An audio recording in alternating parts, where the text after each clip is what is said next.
Imagine this. You're sitting alone in your room. It's quiet, the kind of silence that doesn't comfort. It confronts. Outside, the world is moving.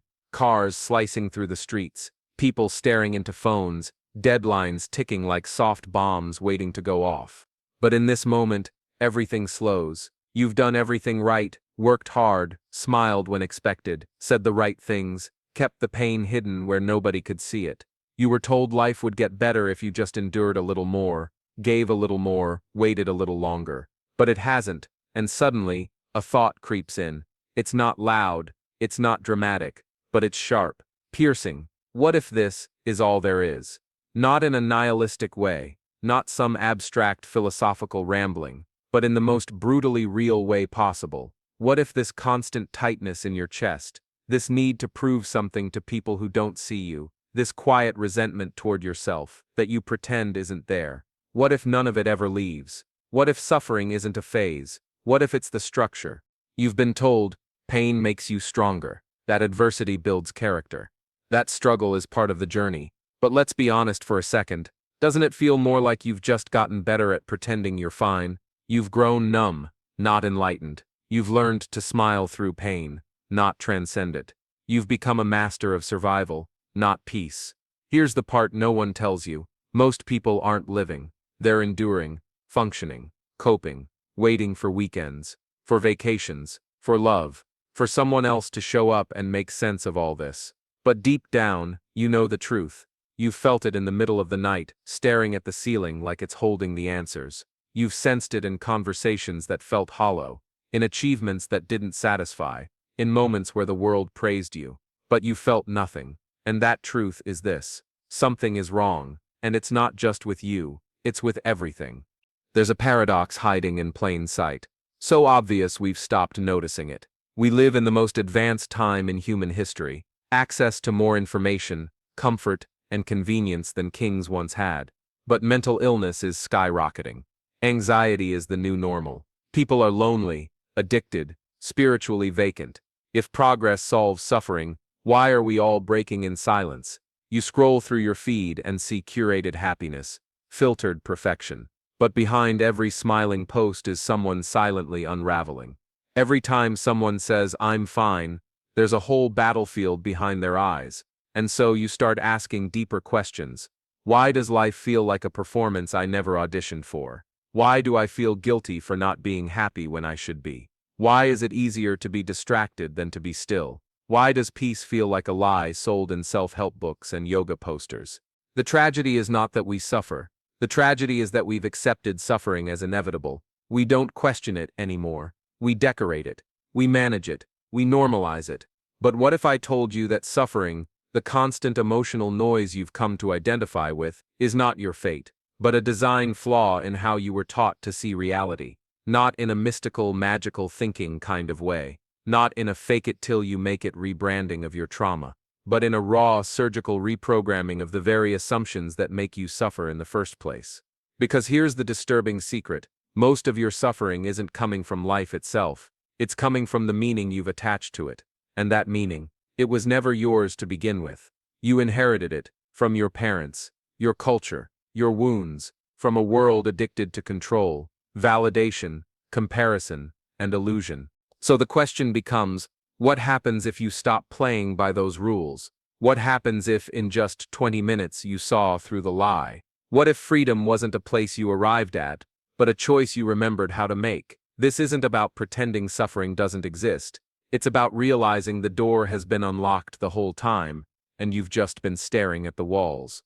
What if I could show you the real reason you suffer, and how to never suffer the same way again? The mind won't like it. The ego will resist it. But if you're willing to see what's been hidden behind your suffering, then everything changes. Let's begin, because the real pain is not what life does to you. It's what you keep doing to yourself, without even realizing it. And once you see why, you'll never be the same again.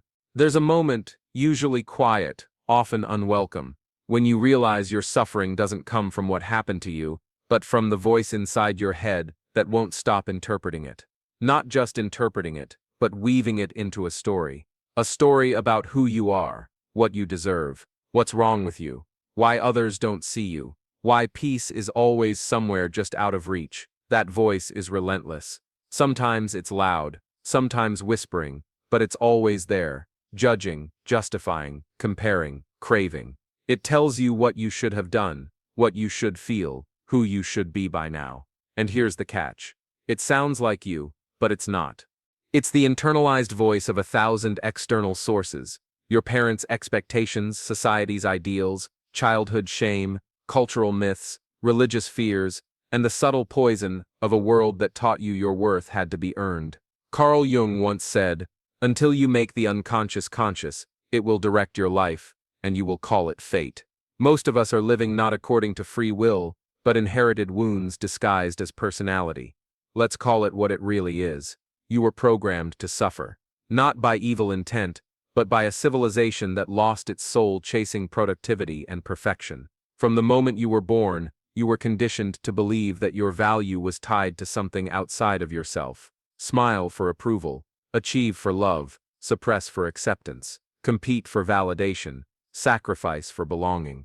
And if you didn't, you felt unworthy, not good enough. So you learned to bend, to shrink, to wear masks, to play roles. You traded authenticity for survival.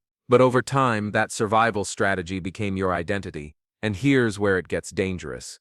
You forgot it was a performance. You started believing the lie that something was wrong with you. Not with the system. Not with the expectations. Not with the trauma passed down through generations of emotionally repressed ancestors. No, you blamed yourself. Enter Friedrich Nietzsche. He wrote, "He who has a why to live can bear almost anyhow." But what happens when the why you live by is rotten? When your reasons for pushing forward are based on fear of rejection, need for control, or fear of being alone. You start confusing endurance for strength, numbness for healing, achievement for fulfillment, pleasure for peace, and before long you're no longer living, you're functioning. You've become a well-trained machine in a system that profits from your discontent. Arthur Schopenhauer took it a step further. He said, "Satisfaction is always only transitory. The moment it is attained, it loses its charm." In other words, we are wired to chase, but never truly arrive. The problem is not just external, it's existential. Our psyche is built on tension, wanting what we don't have, fearing what we do, and never being quite sure if anything means what it's supposed to. It's a loop, a hunger with no bottom. This isn't your personal failure, it's humanity's sickness. Now add society into the mix. Aldous Huxley saw it coming. He warned that in the future people would be controlled not by pain but by pleasure. And here we are, overstimulated, hyperconnected, addicted to dopamine but starving for meaning.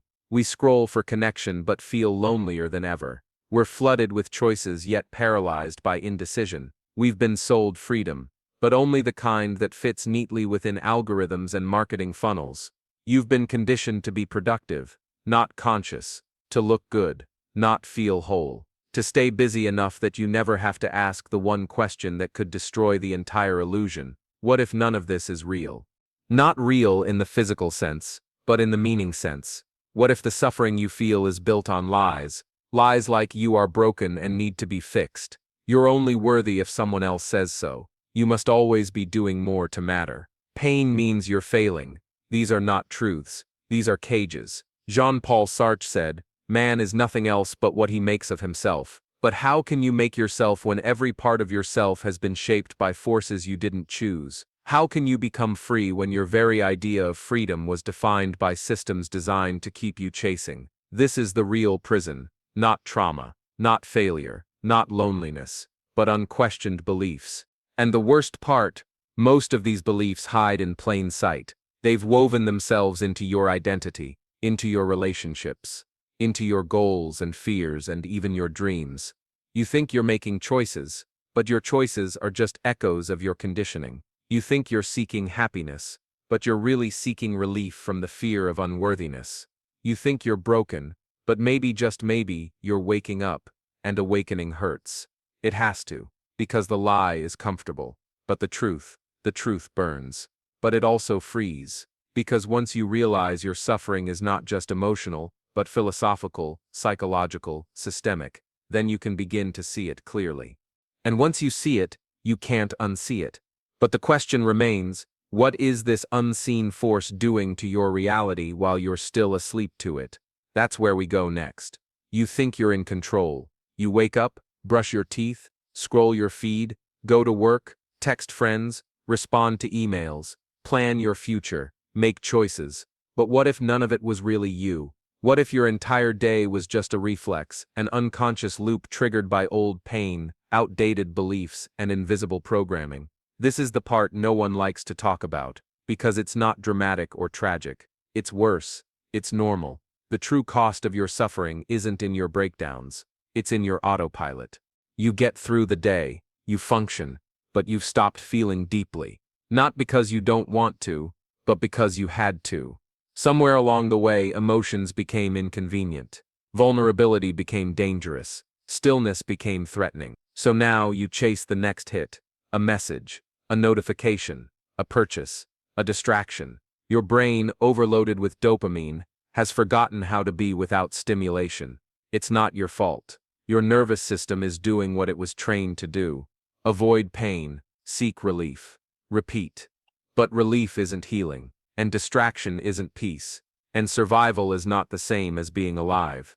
Let's go deeper. Every day, without realizing it, you carry 1,000 micro-beliefs. Some were whispered to you as a child, some were taught through punishment or praise, some you picked up through silence, what wasn't said, but was deeply felt. And every single one of those beliefs now acts like a filter on your perception.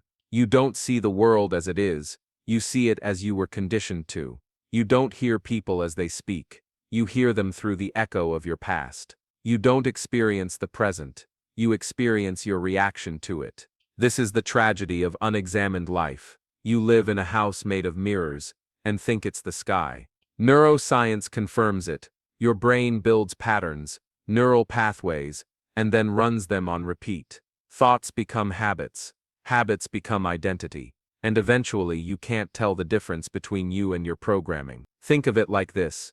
You're wearing tinted glasses that have been on your face since childhood. But no one told you they were glasses. So you think the world is just that color. It's not. But unless someone rips them off your face, or you do, it will be your only reality. Now, let's talk about what this does to your life. 1. You mistake trauma for personality. You think you're just not good with people, or not confident, or always anxious. But those aren't traits, they're defense mechanisms. You weren't born afraid, you learned to be. And now your learned fear masquerades as identity. 2. You pursue goals that don't even belong to you. You strive for success, approval, aesthetics, because somewhere deep down, you believe that achieving them will finally make you safe. Not happy. Safe. It's not about joy. It's about survival. You want to be enough, so the world won't hurt you again. 3. You sabotage real intimacy. You crave love, but flinch when it gets too close. Because if someone really saw you, the real you, they might leave. So you keep walls up, smile on the outside, panic on the inside, and then wonder why no one ever truly gets you. 4. You repeat emotional patterns, attract the same type of partner, feel the same kind of rejection, tell yourself the same story afterward. This isn't bad luck. This is unresolved pain doing the choosing for you. 5. You numb instead of heal, scrolling, snacking, shopping, Netflix, workaholism. We don't just numb with substances, we numb with productivity, with self-improvement, with being busy. We wear our burnout like a badge, but beneath it is a deep ache to just be, without fear. Now step back. Zoom out. What do all these things have in common? They are symptoms of a deeper fracture. You are living in response to pain, not in alignment with truth. That's the real cost of unhealed suffering. Not the tears, not the outbursts, but the quiet resignation, the subtle giving up. The moments where you convince yourself that this is just how life is. No, that's not life. That's programming. Viktor Frankl, a psychiatrist who survived the Holocaust, wrote, "When we are no longer able to change a situation, we are challenged to change ourselves. But you can't change what you won't even admit is broken." And right now, most people are walking around with broken frameworks, not broken hearts, not broken minds, but broken ways of seeing themselves. That's the silent epidemic. not depression, not anxiety, but disconnection from truth, from reality, from stillness, from what's real beneath the noise, and the world profits off that disconnection. You're easier to sell to when you hate yourself, easier to control when you fear rejection, easier to manipulate when you confuse numbness for peace. So ask yourself, what parts of your life are you living just to avoid discomfort? What parts of your identity are actually just defense strategies? What would happen if you stopped running from your pain and listened to it instead? Because your pain is not the enemy. Your avoidance of it is. You're not weak for feeling broken. You're human. But you were never meant to stay broken. You were meant to wake up. And waking up means seeing this invisible machinery for what it is. A lie so well told it became your mirror. But mirrors can be shattered, and illusions, once seen, begin to die. The question now is simple. Are you ready to rebel? Not against others, not against the world, but against the internal system that has kept you suffering. Because once you rebel, not from anger, but from clarity, that's when everything begins to shift. Let's get one thing clear. The system doesn't want you to wake up. Not the system as in some shadowy group in a smoky room. The system is your conditioning, your fear, your ego's script, the false self that was built to protect you, but now quietly owns you. To rebel, you don't need a revolution. You need awareness, not the kind you read about in books. The kind that makes you stop mid-sentence and ask, wait, who is thinking this thought right now? Me or my programming? Because rebellion begins in the smallest moment, when you pause instead of react, when you question instead of obey, when you choose presence over pattern. Think about this. For most of your life, your emotional world has been run like a corporation. Fear is the CEO, guilt is the manager, shame runs HR, and your inner child, locked in the basement, drawing pictures no one ever sees. But what happens when you open the door? What happens when you sit with the parts of you you've exiled, without judgment, without needing to fix them? That's the rebellion. Not force, not fire, but radical seeing, radical honesty. Carl Jung called it shadow work. He said, one does not become enlightened by imagining figures of light, but by making the darkness conscious. You don't escape suffering by chasing the light. You escape by walking into the dark, eyes open. Let's break this down into real terms. Here are the acts of rebellion that quietly dismantle your suffering. 1. Pause the loop. The next time you feel triggered, angry, anxious, ashamed, don't reach for a solution. Just pause. Feel it. Name it. Not I am anxious, but anxiety is here. That tiny shift creates distance. Now you're not in the emotion, you're with it. And in that space, you regain power. Because what you can observe, you can choose. 2. Question the voice. That voice in your head telling you you're not good enough. Ask it. Whose voice is this really? Is this a fact, or just a memory playing itself on loop? If I didn't believe this thought, how would I feel right now? You don't need to silence the voice. You need to see it clearly. Because most of your inner torment is not truth. It's just repetition. 3. Break the pattern physically. When you feel stuck, don't just think, move. Your body holds memories. Your mind has long suppressed. Go for a walk without your phone. Breathe deeply for 2 minutes. Shake your arms out. Dance badly. Cry. Scream. Laugh. Trauma isn't just psychological. It's somatic, and healing often happens when the body feels safe enough to release. 4. Tell the truth out loud. Say what you've been afraid to admit. I feel alone. I'm scared I'll never be enough. I don't know who I am without my pain. Speak it. Whisper it to a mirror. Journal it. Scream it in your car. Truth is not weakness. Truth is medicine. And unspoken truth becomes silent, suffering. 5. Stop performing. This is the most terrifying and liberating step. Stop performing for love, for validation, for acceptance. Start being honest instead of likable. Start being present instead of perfect. You will lose people, but you'll also lose the part of you that needed their approval to feel worthy. And in that loss, you'll find something wild and ancient. Yourself. History is filled with those who broke the mold not by force, but by truth. Viktor Frankl survived the horror of concentration camps, not by becoming stronger, but by choosing meaning over misery. He said, Everything can be taken from a man but one thing, the last of the human freedoms, to choose one's attitude in any given set of circumstances. That's the essence of your rebellion, not to escape suffering through denial or distraction, but to confront it and then choose how you relate to it. You were taught to cope. Now you learn to see. You were taught to survive. Now you choose to live. But make no mistake, this path isn't easy. You will be tempted to go back to the old ways, to numb, to distract, to blame, to chase, because suffering, ironically, feels safe. It's familiar, predictable, yours. But freedom, that's unknown. It's terrifying, because it asks you to let go of the story that's been keeping you company for years.